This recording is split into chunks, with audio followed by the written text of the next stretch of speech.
Evolução em Dois Mundos, de André Luiz, capítulo 2, Corpo Espiritual. Item 1, Retrato do Corpo Mental.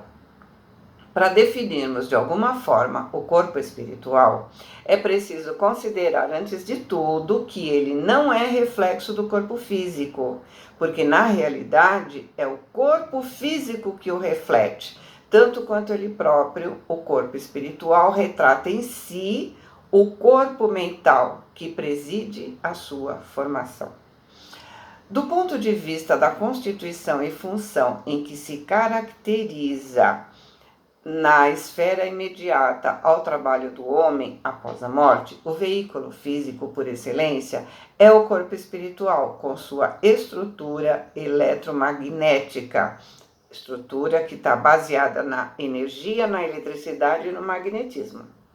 Algo modificado no que se refere aos fenômenos genésicos e nutritivos, porém de acordo com as aquisições mentais que o maneja.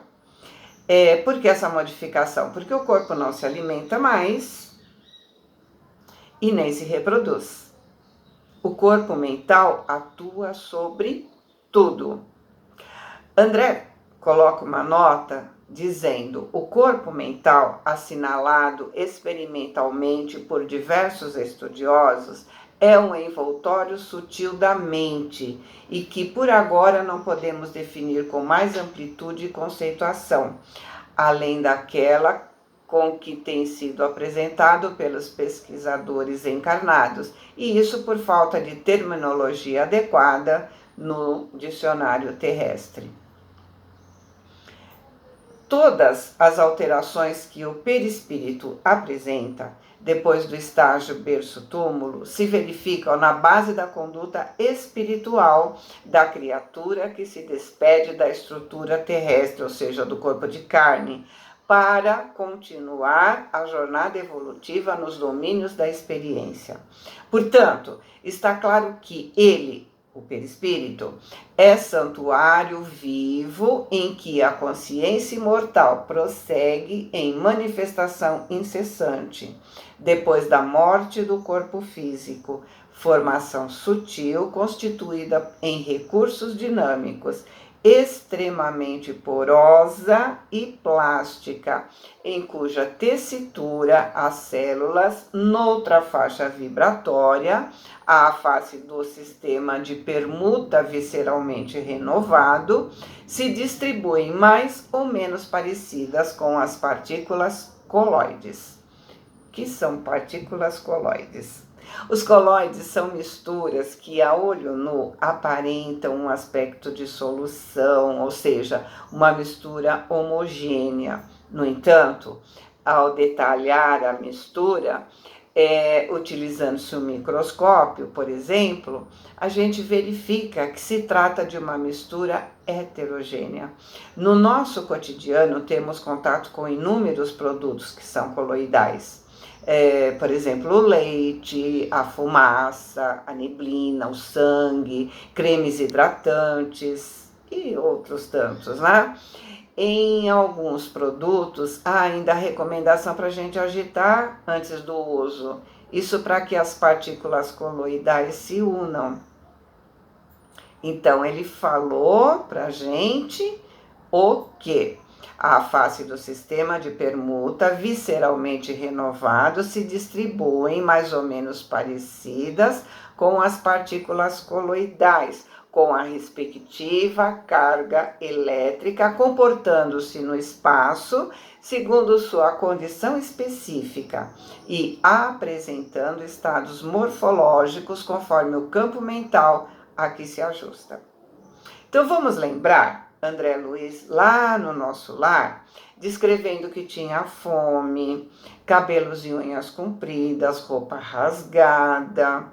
E alguém até observou isso, lembra? A pessoa até comentou, não sabia que os cabelos e unhas continuavam a crescer na espiritualidade.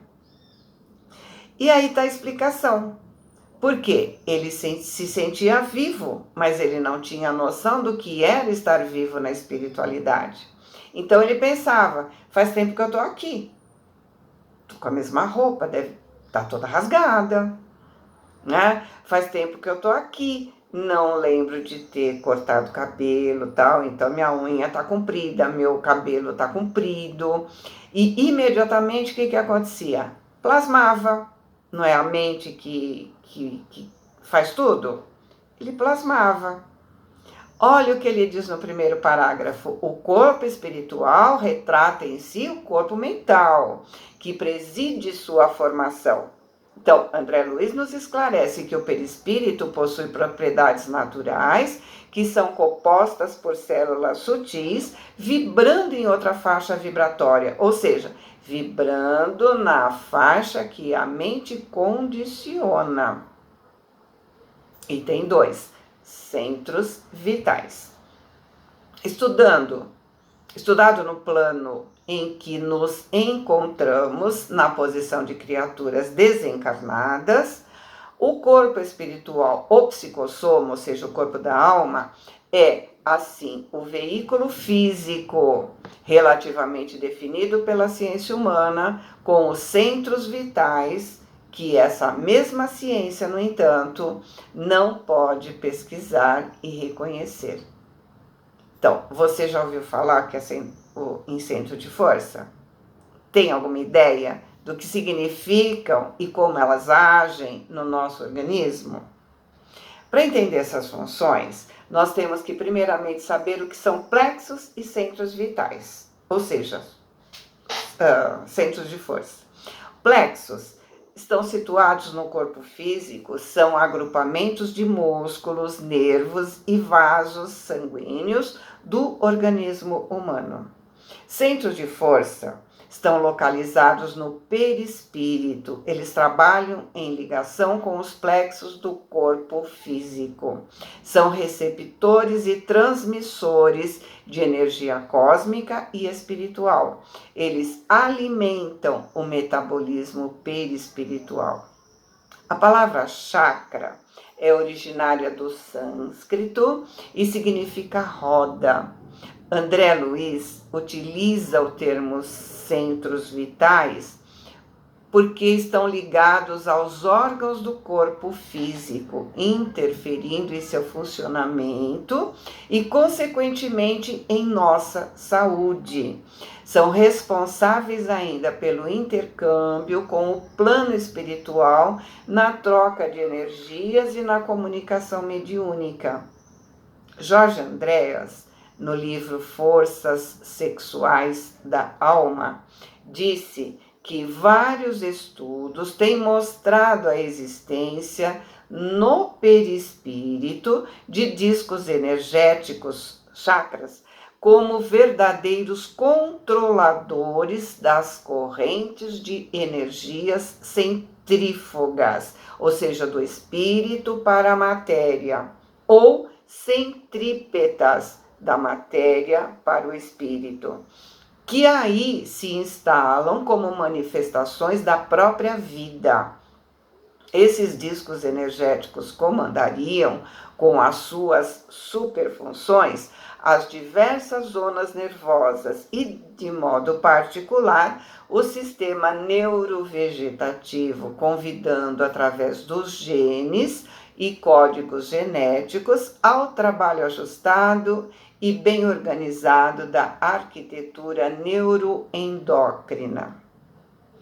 Na vasta literatura sobre o assunto, sendo que a maioria não é literatura espírita, nós encontramos referências de que possuímos centenas desses centros de forças espalhados pelo corpo e que os centros de forças principais são em número de 7: coronário, cerebral, laríngeo, cardíaco, esplênico, gástrico e genésico.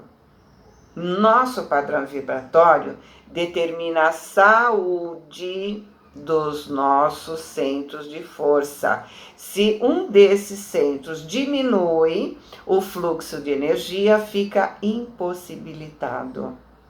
Se nós temos um pensamento ruim, por exemplo, o centro de força fica em desarmonia, reagindo diretamente em nosso corpo material, fazendo surgir as doenças e o envelhecimento.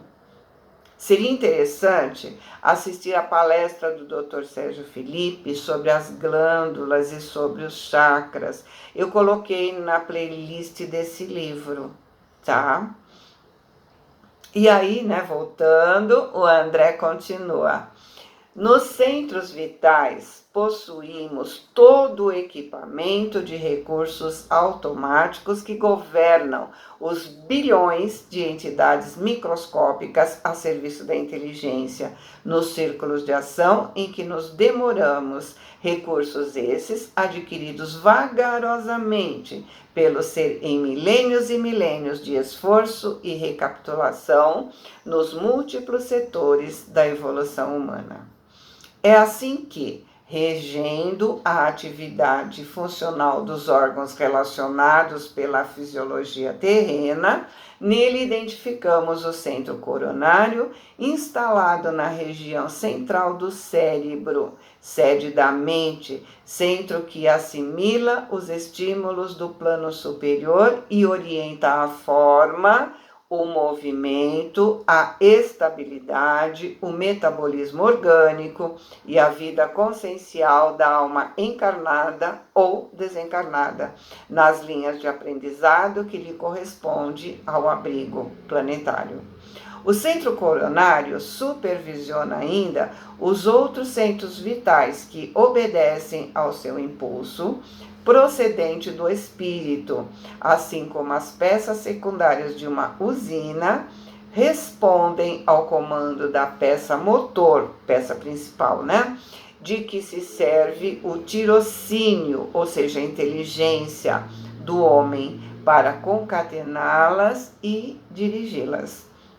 Desses centros secundários, entrelaçados no psicossoma e, consequentemente, no corpo físico por redes entrelaçadas, destacamos o centro cerebral ligado ao coronário, com influência decisiva sobre os demais, governando o vórtice encefálico na sustentação dos sentidos, marcando a atividade das glândulas endócrinas e administrando o sistema nervoso em toda a sua organização, coordenação, atividade e mecanismo, desde os neurônios sensitivos até as células efetoras, que são aquelas que regem os estímulos, por exemplo, as células musculares cardíacas.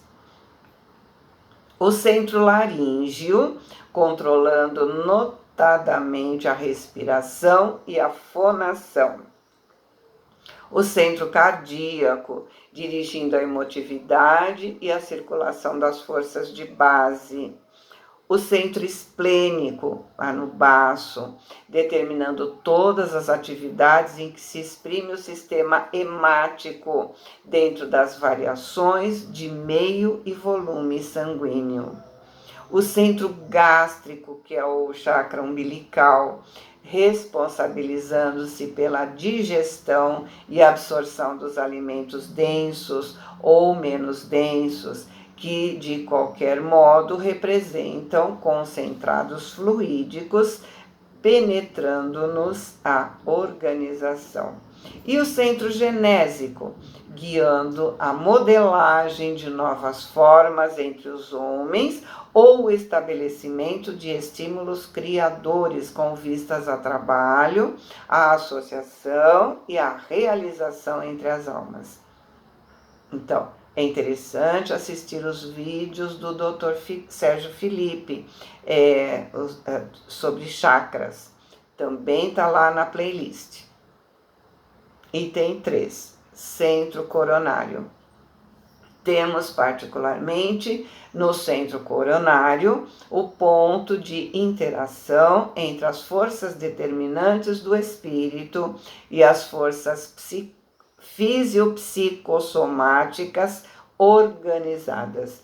Desse modo, Dele parte a corrente de energia vitalizante formada de estímulos espirituais com ação difusível, ou seja, propagadora, sobre a matéria mental que o envolve, transmitindo aos demais centros da alma os reflexos vivos de nossos sentimentos, ideias e ações, tanto quanto esses mesmos centros, interdependentes entre si, imprimem semelhantes reflexos nos órgãos físicos e demais componentes de nossa constituição particular, plasmando em nós próprios os efeitos agradáveis ou desagradáveis de nossa influência e conduta. A mente elabora as criações que fluem da sua vontade, apropriando-se dos elementos que a circundam, e o centro coronário se incumbe automaticamente de fixar a natureza da responsabilidade que lhes diga respeito, marcando no próprio ser as consequências felizes ou infelizes da sua movimentação de consciência no campo do destino. Ou seja, o coronário recebe energia e espalha, recebe as inspirações sublimes e pode transmitir boas ideias, bons sentimentos. E quando ele tem pensamentos e sentimentos negativos, espalha para seu corpo, através das suas células, a doença. E com o passar dos anos, acaba tendo disfunções. Item 4. Estrutura mental das células. É importante considerar também que nós, os encarnados, na esfera que nos é própria, estudamos presentemente a estrutura mental das células, de modo a iniciarmos em aprendizado superior com mais amplitude de conhecimento sobre os fluidos que nos integram o clima de manifestação, todos eles de origem mental e todos entretecidos na essência da matéria primária, ou hausto corpuscular de Deus, de que se compõe a base do universo infinito. 5. Centros vitais e células. São os centros vitais vórtices energéticos que, sob a direção automática da alma, imprimem às células a especialização extrema, pela qual o homem possui no corpo denso e detemos todos no corpo espiritual em recursos equivalentes às células que produzem fosfato e carbonato de sódio.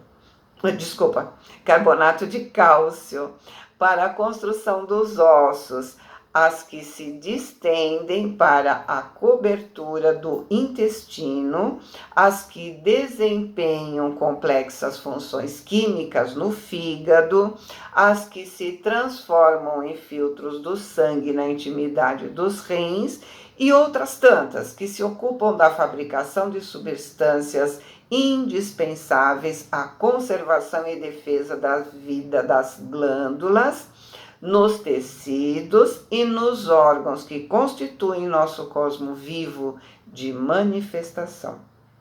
Essas células, que obedecem às ordens do espírito, se diferenciam e se adaptam às condições por ele criadas, procedem do elemento primitivo comum, de que todos provimos em laboriosa marcha no decurso dos milênios, desde o seio morno do oceano, quando as formações protoplásmicas serviram de base para nossas manifestações primeiras.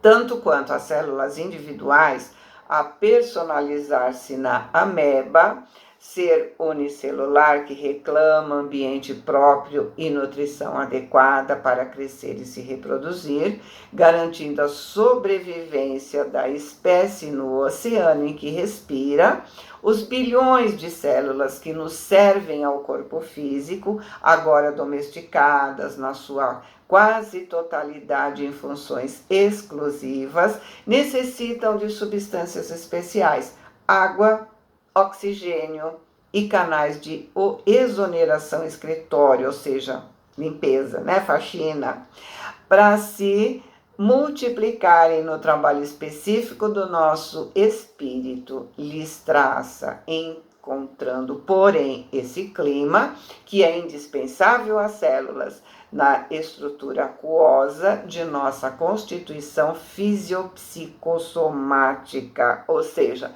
nosso corpo físico, mental e orgânico, a expressar-se nos líquidos extracelulares formados pelo líquido intersticial, que fica entre as células, né, intersticial, e pelo plasma sanguíneo. Item 6, exteriorização dos centros vitais.